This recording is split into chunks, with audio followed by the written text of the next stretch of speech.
DBZ, Griffith versus Anonymous on Xel'Naga Caverns. Neither player chose the color of the map. I'm kind of disappointed. Proving you wrong. It helps. Makes you feel better when your units blend in. Okay, so here we go. As I shove a meatball in my mouth. That makes me kind of hungry, so... Sorry. Well, you got your cat there if you get hungry. That is horrible. My cat is adorable. And fat. So it looks like we have Anonymous, Ezio, and Anonymous spawning in the 3 o'clock position. Or, excuse me, the 1 o'clock. And we have H2O Griffith spawning in the 7 o'clock position. Again, not matching colors with the map. I'm kind of disappointed and upset. Although, Anonymous does match his colors with his creep. It's true. So, maybe that was what I was going for. So we do, what do you call it? We do have Xel'Naga Caverns. It's pretty balanced map. Not really sure if it favors too much of one race, but it does have 3 openings to it has two natural openings to the natural, and actually, no, technically it's 3. There's 3 openings to the natural, and possibly a 4th if those rocks are broken down. So it does, it does make your natural pretty hard to defend. Circling run-bys are very possible. So you just have to be careful as a Terran player to how to defend your natural. Yeah, Terran players, and actually Protoss and Terran both can wall off right past the grass at the very, very bottom, the secret hallway, the tasteless secret hallway or whatever they call it, and it stops most run-bys. But like you said, they can open up the rocks, and that's another way to run through. Which does actually make the 3rd, those rocks, to break the rock down and take your 3rd is very dangerous, because they could either attack you from the high ground or attack you from the other ramp and have the high ground advantage. So it's very very difficult. So we do see Griffith opening up with 1 Rax, no gas right now. Getting out of Marine, chasing out that drone. Anonymous is throwing down a hatch first, so 15 hatch, 16 pool. And Griffith throwing down a command center at his ramp. So this could be the 4-orbital command center build? Is this... I never really watched his build order, but is this the kind of the direction it goes? Actually, I have played against him, and he said he revamped his build, and this is his new style. It actually, I think it's a 3-orbital command now, but he puts one of those command centers at his ramp, which, helps to block stuff off. But we do see him building a bunker, and the Overlord does just catch it. So we do see 1, 2, 3, 4, 5 drones being pulled off the line to attack that bunker, but it is going to finish before that drone goes down. Nope, that SCV is not going to be able to finish it. That SCV is not... Okay, so that bunker is 33 out of 35% done. I'm sorry, 33 out of 35 points done, whatever you want to call it. So he's probably just going to cancel that bunker as soon as... He's just having the drones waste their time killing the bunker, and there we go, he cancels it. That was a very close call by... from... who's this opponent? Anonymous. So Griffith here now turning his 2nd command center into an orbital command. So we will be seeing him abuse the mule production from those command centers. And got about 10 Zerglings coming across, 8 Zerglings coming across the map to get a quick scout and see if they can get inside of his base. And they... close that. There we go. So, whether or not Anonymous has seen this build before, or I believe there's a thread on Team Liquid about it, or if he's read about this build, he probably is thinking it's a 1 Rax expand, which is also a viable strategy in TVZ. And yeah, actually, he's throwing down a Baneling's nest here, so he's going to try to bust it. Yeah, I mean, I think that's what's a great thing about this new build and his placement of his buildings, is that it does look a lot like a 1 Rax expand. So you could either react and say he's going to be 1 Rax expanding, or you could react and say, oh my god, there's going to be tons of Marines in my base very soon. So it's a little bit tricky in that way. like you would wonder, some would wonder why would he want to expose this orbital command, and for that exact reason, because it does look like a 1-Rax expand. So we do see him throwing a bunker down now, and also moving out with these Marines, or just placing them at the end.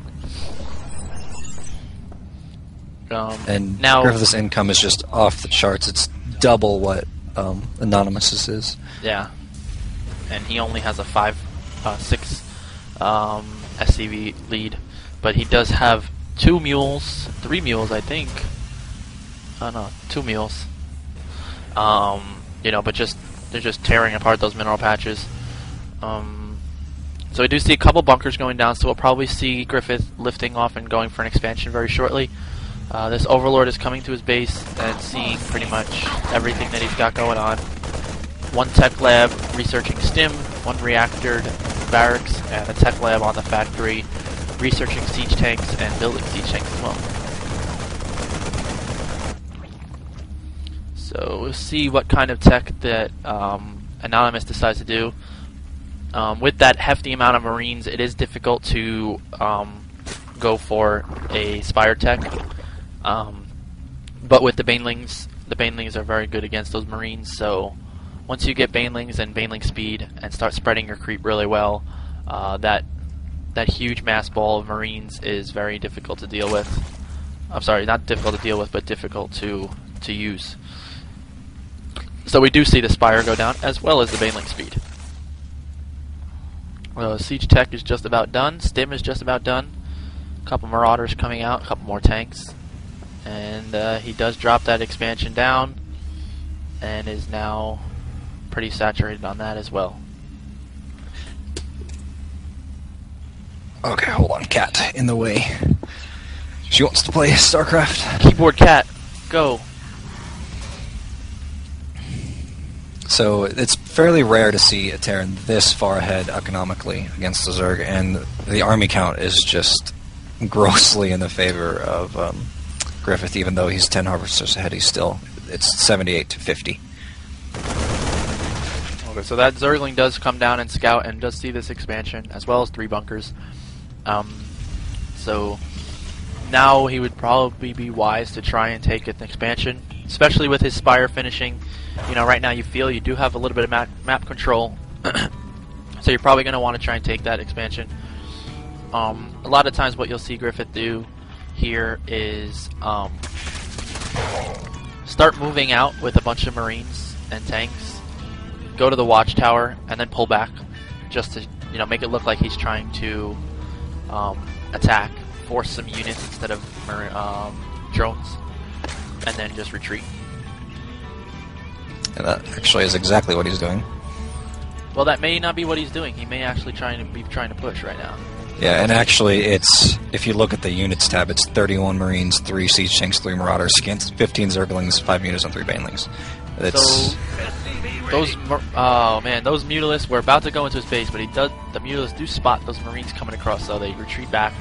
Now he's got about 6 Banelings morphing, as well as 2 Banelings already produced. So he's going to have to be very careful with these Marines. Very nice micro Marines. Does take out 1 siege tank, but those Marines are still alive with plenty of health. But those tanks are wide open to attack right now, and those Mutalisks are just killing them.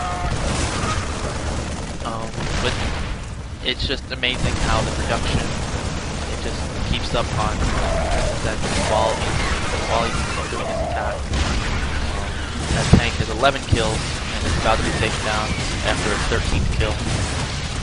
And there's 3 Marines in the mineral line of the Nat that just cleared out every single drone except for 2. Yeah, so we do look, and it's 51 harvesters from Griffith against 35 harvesters from EZO Anonymous. And we do see 7 Mutalisks making their way towards the back of Griffith's base. They're just about ready to reveal themselves to this factory. And he does have 4 cannons around the mineral line, as well as making cannons around his other mineral line. So he's in pretty good shape to deal with those Mulus harass. And you know, right now he's in actually a very good position. Got vehicle attack and vehicle plating level 1 coming up. Attack is just about done, as well as infantry weapons up. Starting another factory command center coming down. He's keeping his production high and his minerals low, which is good. So he's gonna take out these gold rocks and try and take that gold expansion now. And Anonymous is just kind of trying getting himself back up on equal footing here. Although he is reducing Banelings and Zerglings, and as well as a Roach Warren. So we'll see here. Curious to see if he's going to put down a planetary, or Griffith is, and actually I believe that's what he's going to do, because he did not morph that into an orbital. Yeah. So he's actually playing kind of standard, except for going a very, very economic opening with that quick command center. Mm-hmm. And I think the biggest difference between this build and his old build is that putting that command center at the front provides for a really hard Baneling bust. Because, you know, supply depots only take, 5 Banelings to kill, whereas a command center takes, let's see, 1,500 health, so that's like a lot more than 5 billion. No, it's like 21 Banelings. So at that point in time, there's not really that much that you can do. And Griffith making his way down here just as that hatchery finishes and able to kill it. And also a Thor is out for Griffith as well to be able to help deal with those Mutalisks. Yeah, he's just playing a super safe game. He's up by 30 harvesters. The income's about 1,000 in his favor. The army counts 40 in his favor. This is looking to be a very, very solid game. Though he is leaving 3 tanks. And Coscos is lagging and making Griffith upset. Apparently, yep.